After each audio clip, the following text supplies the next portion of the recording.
Buenos días a los señores miembros de la Comisión Calificadora para la primera renovación de la Corte Constitucional.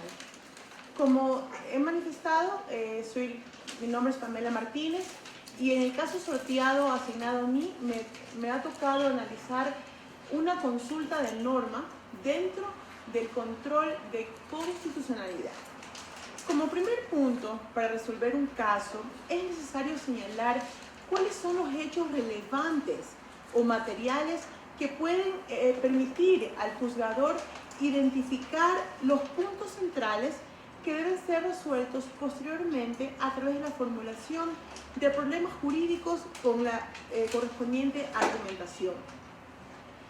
Es importante señalar que el derecho constitucional es, sobre todo en materia de garantías jurisdiccionales, es básicamente casuístico. Por eso es tan importante que el patrón fáctico, es decir, los hechos materiales que se analicen, estén encaminados para la elaboración de los problemas jurídicos con la correspondiente argumentación. Por ese motivo, voy a presentar 5 hechos relevantes. El primero de ellos dice lo siguiente: existe una decisión definitiva, firme y ejecutoriada en la justicia ordinaria, en la que se establecen obligaciones tributarias que debe cumplir la compañía Ecuador Sociedad Anónima, la misma que fue impugnada por la misma empresa mediante acción extraordinaria de protección. El segundo hecho relevante es aquel que establece que la empresa Ecuador Sociedad Anónima solicita paralelamente a la acción extraordinaria de protección una acción de medidas cautelares autónomas frente a un juez de instancia, buscando se suspenda la ejecución de la decisión de la justicia ordinaria hasta que la Corte Constitucional resuelva la acción extraordinaria de protección. El tercer hecho relevante es aquel que el juez constitucional de instancia, que conoce la medida cautelar autónoma solicitada, concedió parcialmente las medidas cautelares presentadas por la accionante contra la decisión judicial y suspendió la ejecución de la misma hasta tanto la Corte Constitucional resuelva una acción extraordinaria de protección presentada por la compañía Ecuador S.A. contra la misma decisión judicial.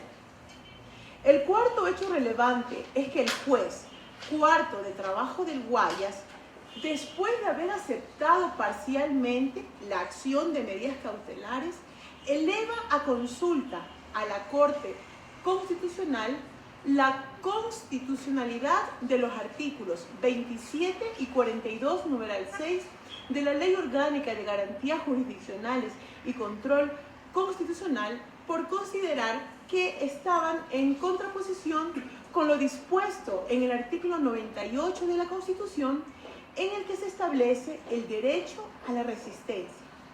Consulta que la hace a través de 2 providencias.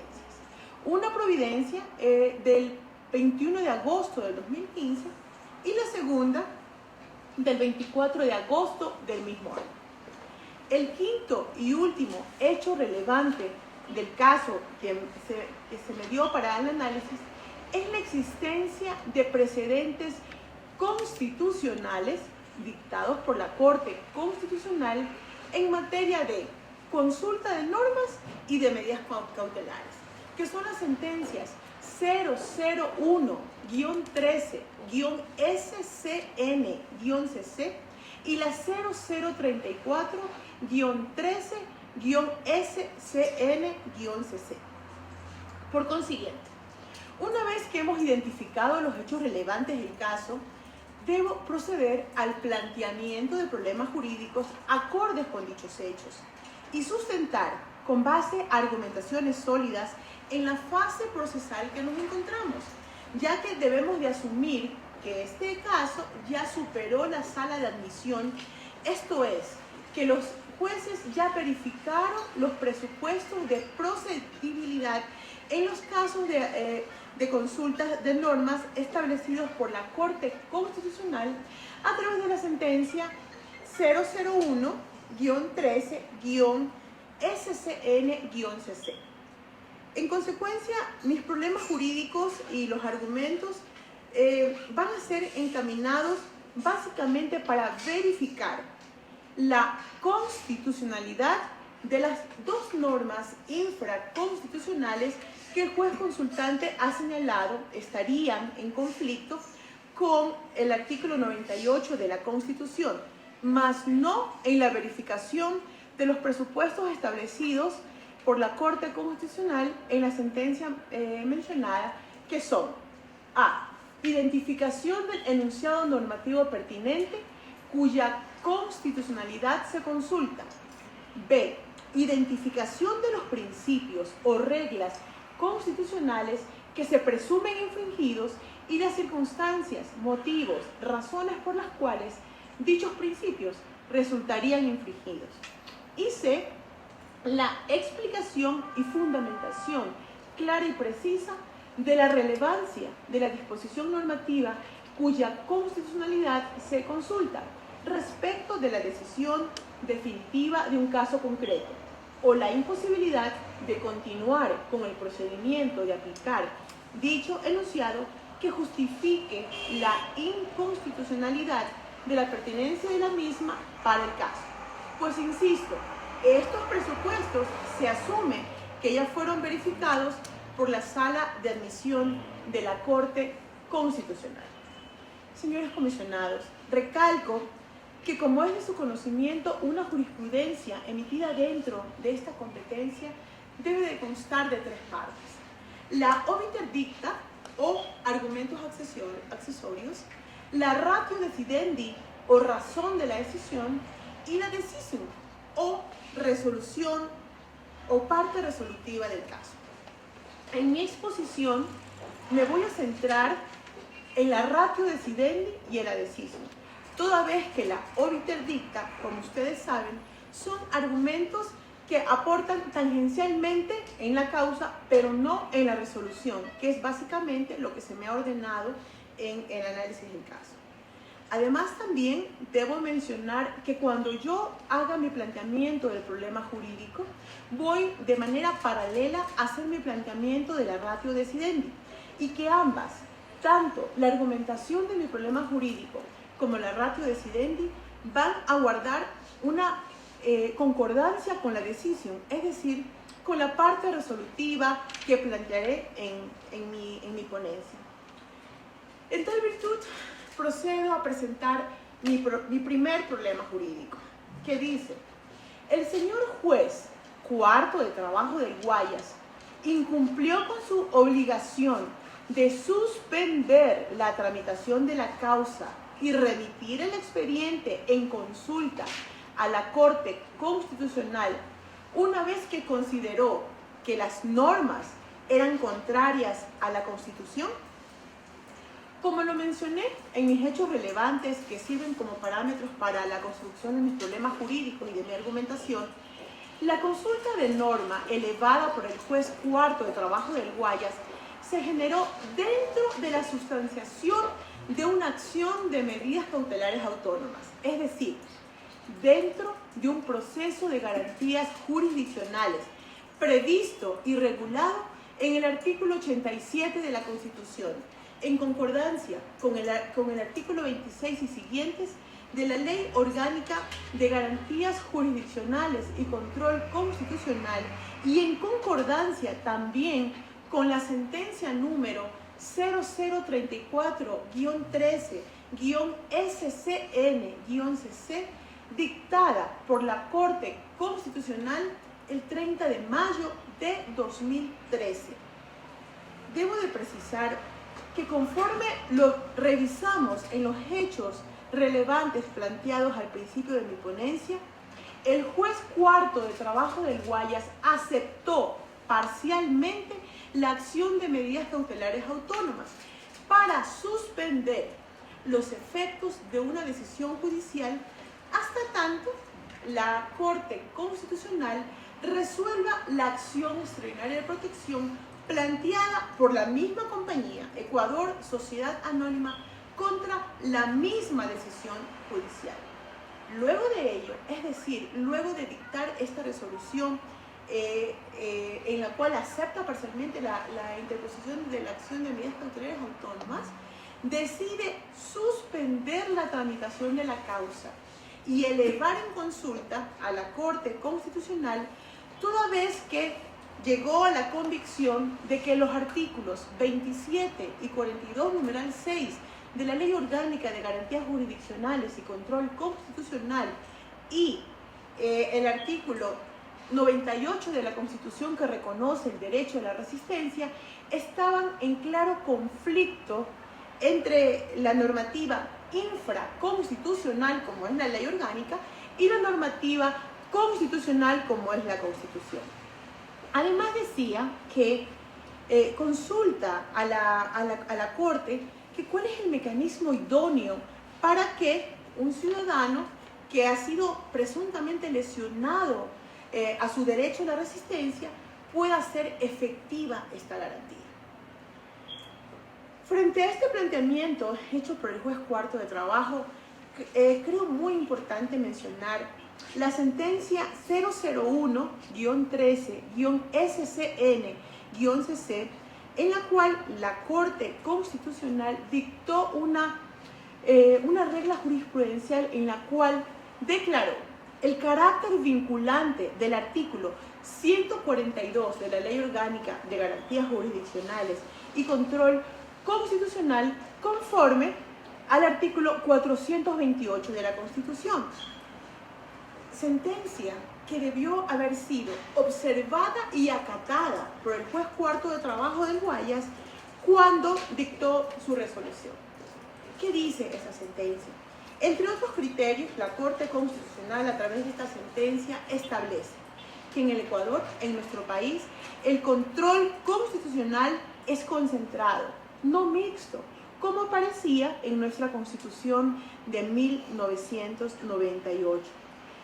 De tal suerte que la Corte Constitucional, a través de esta sentencia, determinó que toda jueza o juez que considere durante la sustanciación de una causa que una norma jurídica es contraria a la Constitución, está en la obligación de inmediatamente suspender la tramitación de la causa y elevar en consulta a la Corte Constitucional todas aquellas normas que presume están en contradicción para determinar la relevancia constitucional a efectos de determinar y que sea la Corte como máximo organismo interpretativo de la Constitución con su potestad pueda determinar esta antinomia.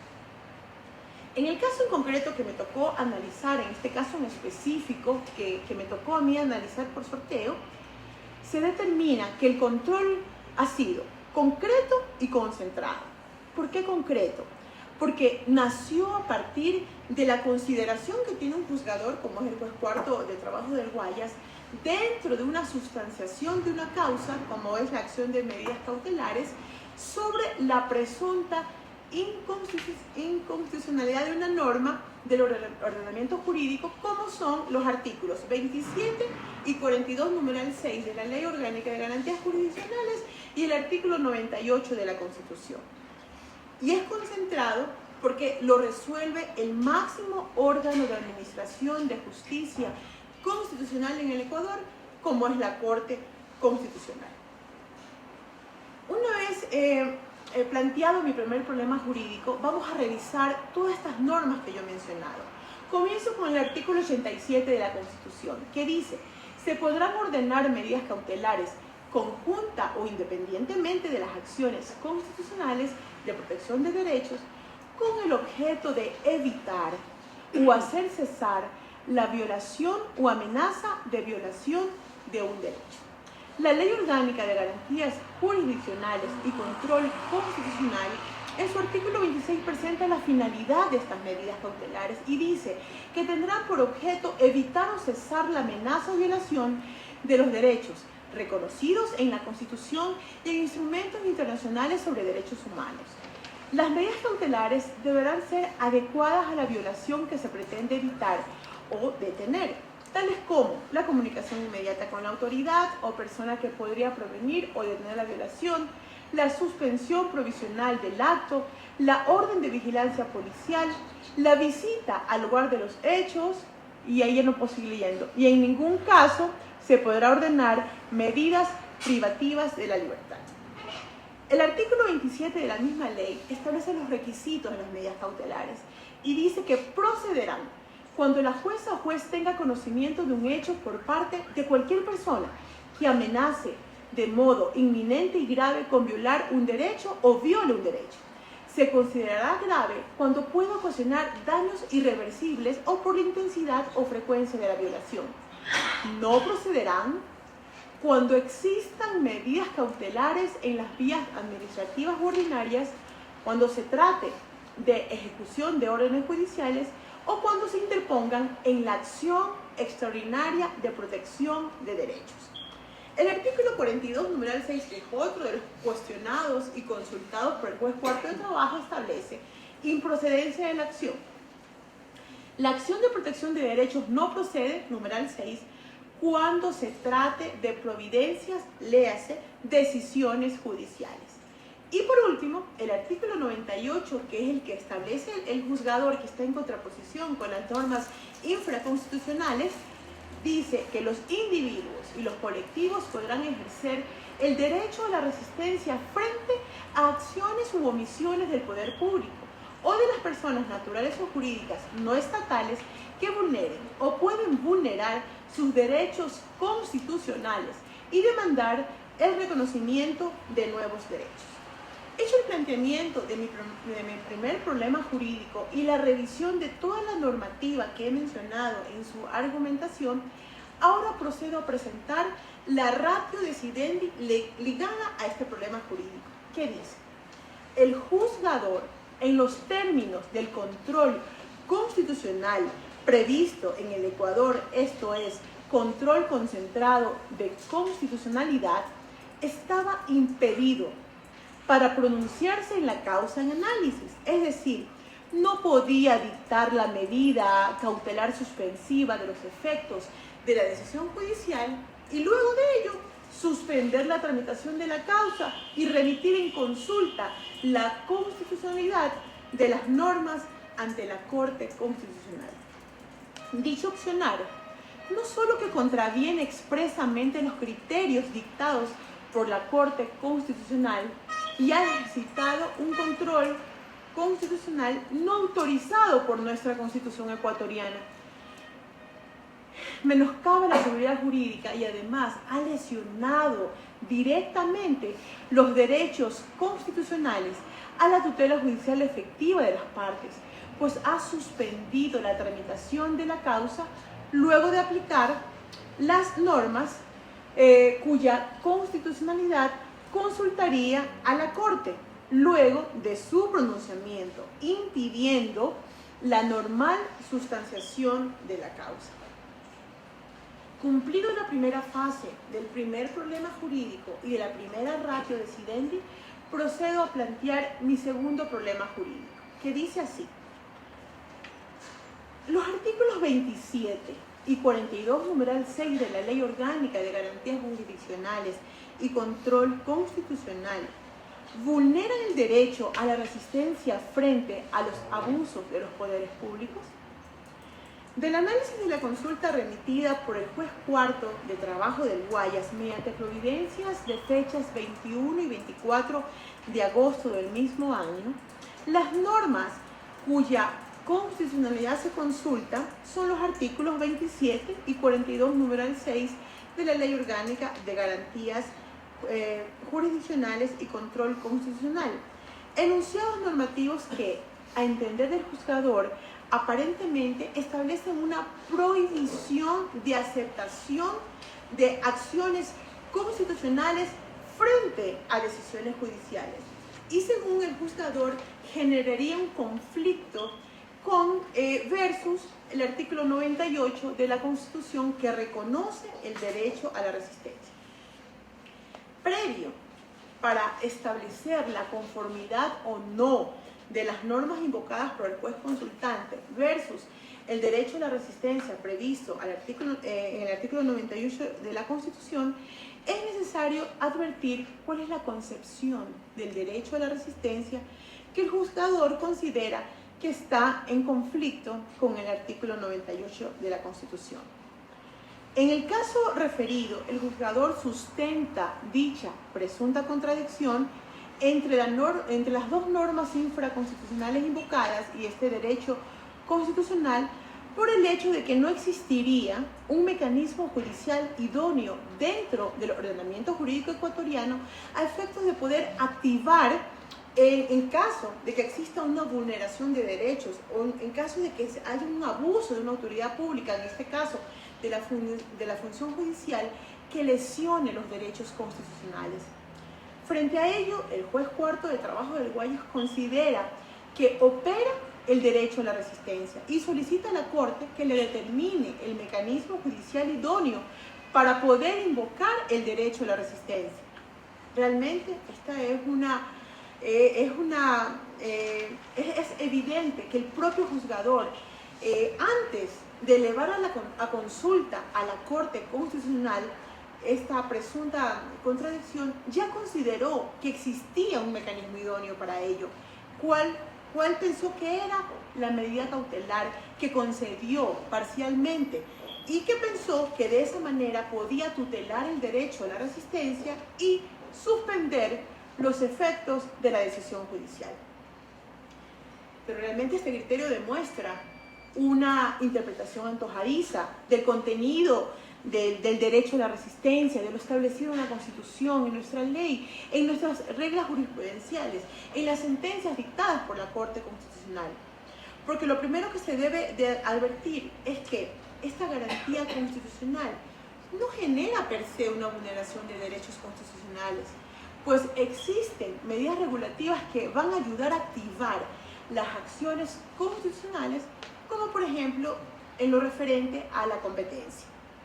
En el caso del artículo 27 de la Ley de Garantías Jurisdiccionales, esta disposición establece una prohibición que no se puede dictar en conjunto con acciones extraordinarias de protección. Pero esta norma pretende evitar que una acción de medida cautelar de competencia de juzgadores de instancia reemplace a la acción extraordinaria de protección, que es una garantía jurisdiccional de competencia exclusiva y excluyente de la Corte Constitucional, que es el máximo organismo de interpretación y de administración de justicia constitucional y cuya sentencia es la manera idónea para poder reparar derechos que se consideren vulnerados a partir de una decisión judicial. Es que la acción extraordinaria de protección a través de su sentencia, dictada por el máximo organismo de la justicia constitucional, es el único mecanismo judicial a nivel nacional contemplada en nuestra normativa, a través de la cual se puede relativizar la cosa juzgada. Así expresamente lo ha dicho la Corte Constitucional del Ecuador a través de sus sentencias. En consecuencia, difiero con lo establecido por el juez cuarto de trabajo del Guayas. No existe una lesión a la tutela judicial efectiva de las personas y tampoco es correcto asumir que no existe un mecanismo judicial que pueda ser utilizado por las personas que presumen que su derecho a la resistencia ha sido vulnerado por una decisión judicial en el caso que nos ocupa. Ahora, si bien es cierto, la acción de medidas cautelares no es la garantía idónea para suspender los efectos de una decisión judicial, esto no involucra que no exista en nuestro ordenamiento jurídico un mecanismo que tutele de manera sumaria y expedita las vulneraciones a los derechos constitucionales que puedan provenir de una decisión judicial. Por lo que el artículo 94 y 437 de la Constitución nos presentan cuál es este mecanismo. Es la acción extraordinaria de protección, garantía jurisdiccional que opera frente a vulneraciones a derechos constitucionales que se generan a partir de decisiones judiciales definitivas, ejecutoriadas, firmes. Luego, claro está, de agotar los mecanismos judiciales ordinarios y extraordinarios. Requisitos estos que pretenden resguardar el carácter de extraordinario de esta garantía y, en consecuencia, que la cosa juzgada no pueda ser relativizada o menoscabada a través de cualquier mecanismo, pues aquello sí lesionaría la seguridad jurídica y el debido proceso. En la revisión del caso puesto en mi consideración, los hechos del caso ratifican mi argumento. Es la propia compañía afectada por la decisión de pago de obligaciones tributarias, como es la compañía Ecuador S.A., quien presenta la acción extraordinaria de protección frente al auto emitido por la Sala de lo Contencioso Tributario de la Corte Nacional de Justicia, decisión judicial respecto de la cual la misma compañía también presenta simultáneamente una acción de medidas cautelares. Esto ratifica que no existió lesión al derecho a la resistencia, porque el solo hecho de que haya una prohibición legal en el artículo 27 para la procedencia de la acción de medidas cautelares conjuntamente con una acción no cabe, ya que es la propia afectada, la Ecuador S.A., quien ha hecho uso de este mecanismo idóneo para poder proteger la vulneración de derechos constitucionales frente a una decisión judicial, como es la acción extraordinaria de protección. También debo recalcar que esta prohibición de plantear medidas cautelares autónomas para suspender los efectos de una decisión judicial no solo se encuentra en la Ley Orgánica de Garantías Jurisdiccionales mencionada por el juez cuarto de trabajo en estos dos artículos. No, está expresamente establecido en la Constitución y en la sentencia número 0034-13-SCN-CC, donde la Corte Constitucional emitió una regla jurisprudencial que expresamente dice que no caben medidas cautelares contra decisiones judiciales, justamente haciendo esa facultad que la Constitución le da de hacer una interpretación integral del texto constitucional. Esta decisión se constituye en un precedente obligatorio que debió haber sido observado y acatado por el juez cuarto de trabajo del Guayas en el momento en que dictó una resolución. Toda vez que, si nos vemos a las fechas, esta decisión de la Corte Constitucional a través de la sentencia 0034-13-SCN-CC fue dictada el 30 de mayo del 2013 y las providencias a las que me refiero fueron en agosto del 2015. Esto es, estaba en plena vigencia y obligatoriedad de ser acatada por el juez cuarto de trabajo del Guayas.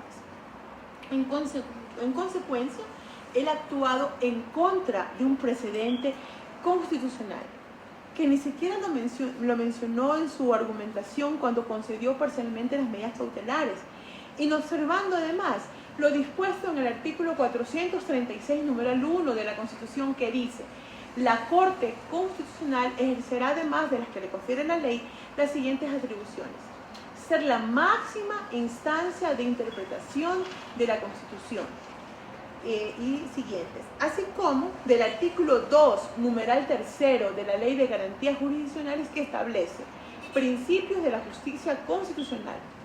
Además de los principios establecidos en la Constitución, se tendrán en cuenta los siguientes principios generales para resolver las causas que se sometan a su conocimiento.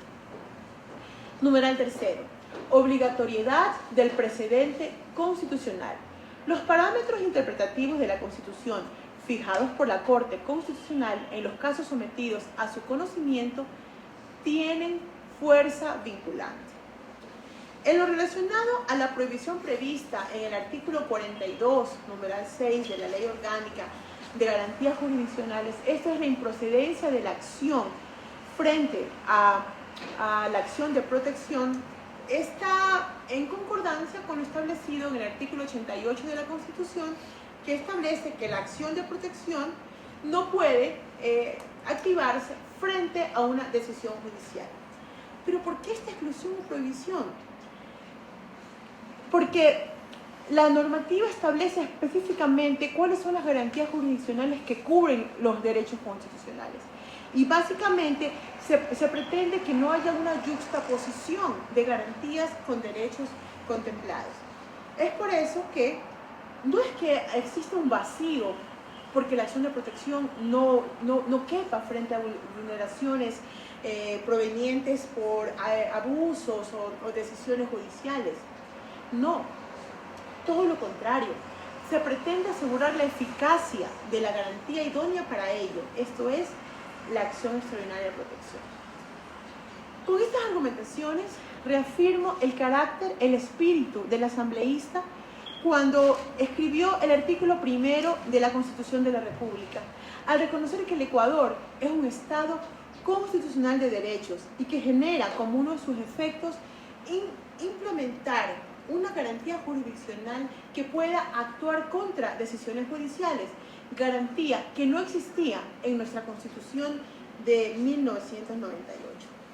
Y en consecuencia de lo expuesto, no se advierte contradicción constitucional de los artículos 27 y 42, numeral 6 de la Ley Orgánica de Garantías Jurisdiccionales versus el artículo 98 de la Constitución que plantea el derecho a la resistencia. Y a través de mi exposición también he contestado la segunda inquietud del juez consultante de cuál es el mecanismo idóneo para poder hacer efectiva el derecho a la resistencia frente al abuso, al presunto abuso de decisiones judiciales.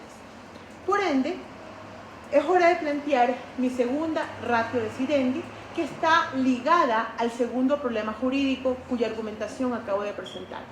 Y dice así: una regulación normativa infraconstitucional relacionada al alcance de una garantía jurisdiccional no constituye per se una lesión a la tutela judicial efectiva.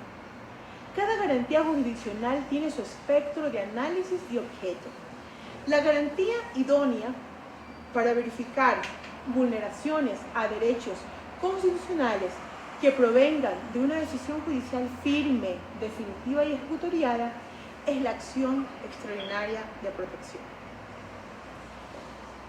En consecuencia, la existencia de prohibiciones en la acción de medidas cautelares, así como en la acción de protección, que limiten su procedencia frente a decisiones judiciales, se sustenta en un criterio de interpretación sistemática de la Constitución y pretenden garantizar la eficacia de cada una de ellas. Es así que el derecho a la resistencia no puede asumirse como un derecho a invocar cuando se considere que una decisión judicial contravenga a intereses de una de las partes. He cumplido, señores comisionados, con los primeros dos pedidos del caso hipotético que me tocó, como es la elaboración de los problemas jurídicos y las ratios decidendi. Ahora procedo a cumplir con la última parte, como es la decisión o la resolución del caso concreto. Entonces, con base a la fundamentación expuesta, la resolución que corresponde al caso concreto es la siguiente. Primero, negar la consulta de norma planteada por no encontrar vicios de inconstitucionalidad de los artículos 27 y 42, numeral 6 de la Ley Orgánica de Garantías Jurisdiccionales y Control Constitucional.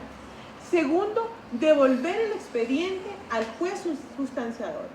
Tercero, como una medida de reparación integral, remitir copia de esta sentencia al Consejo de la Judicatura a efectos de que se analice la actuación del juez cuarto de trabajo del Guayas por inobservar lo dispuesto por la Constitución de la República, contradecir la jurisprudencia dictada por la Corte Constitucional, particularmente en las sentencias números 001-13-SCN-CC y la sentencia 0034-13-SCN-CC, lo cual deberá ser informado a la Corte dentro del plazo de 30 días.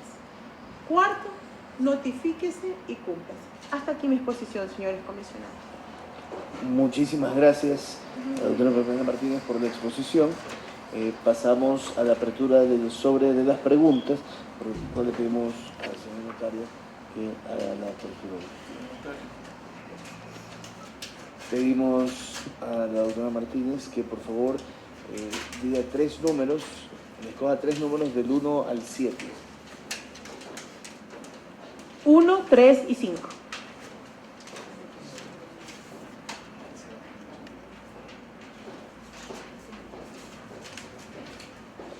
1, 3 y 5.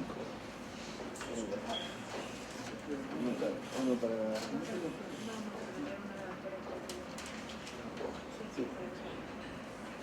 Entonces, procedemos a hacer las preguntas 1, 3 y 5. La primera pregunta es: ¿existen sentencias dictadas por la Corte Constitucional relacionadas a la materia? ¿Cuáles y cómo pueden aportar a la resolución de la presente causa? Fundamente su respuesta.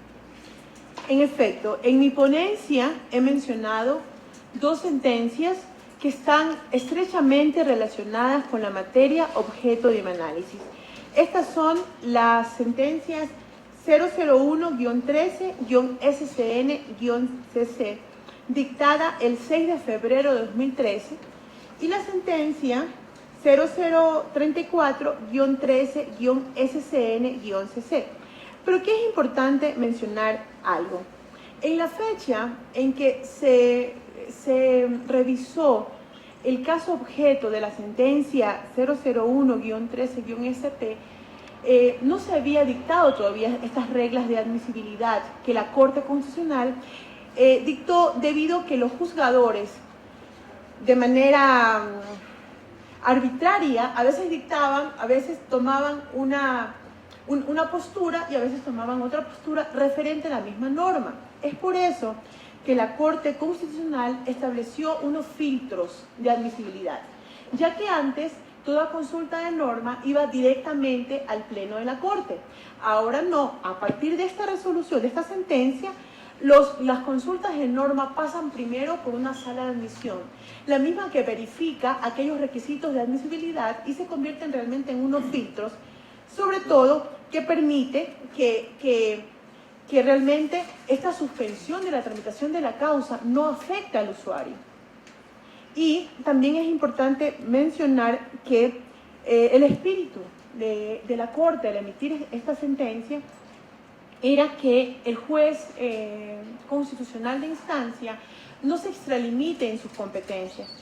Cabe destacar que estas 2 sentencias guardan estrecha relación con la resolución y han aportado en la exposición de la argumentación. Doctora Pamela Martínez, procedemos a la segunda pregunta. ¿Por qué el accionar del juez consultante demuestra que ejerció un control difuso de constitucionalidad? Bueno,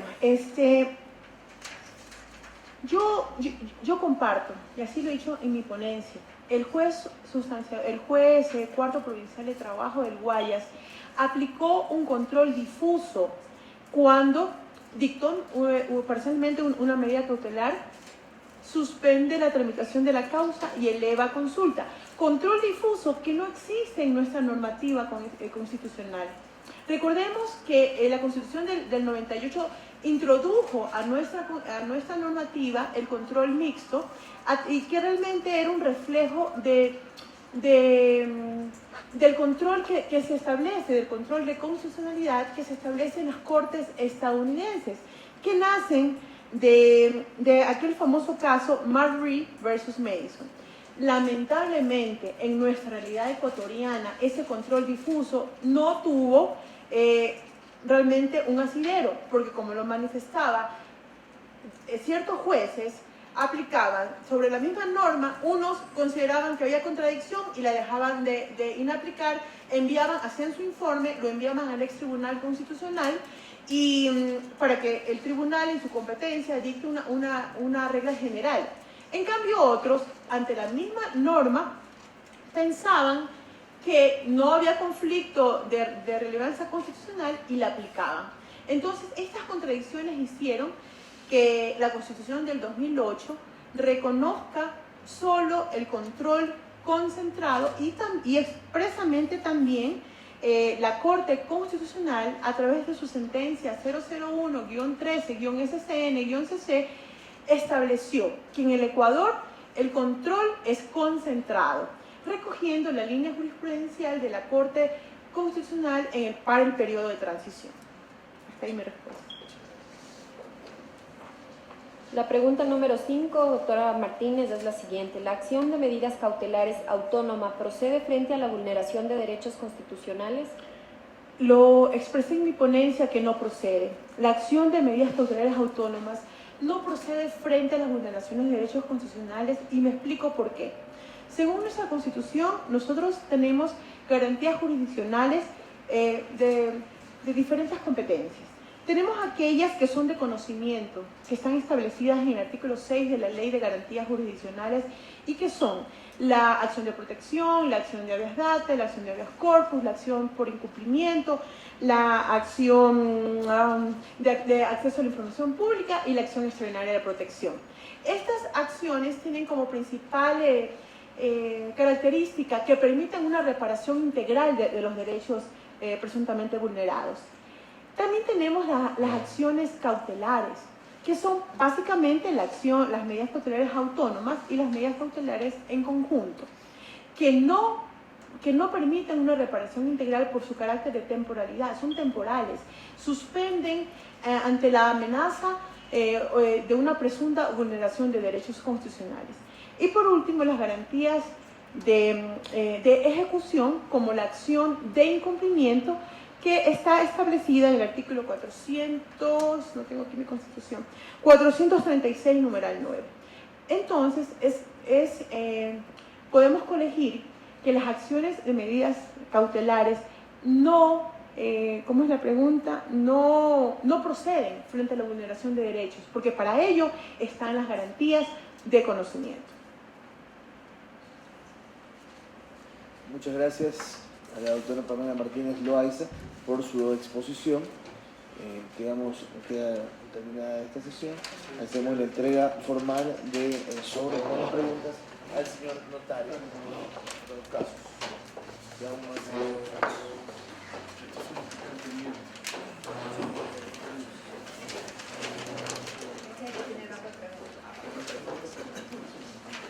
Agradecemos a los asistentes también y a los señores veedores del proceso de selección.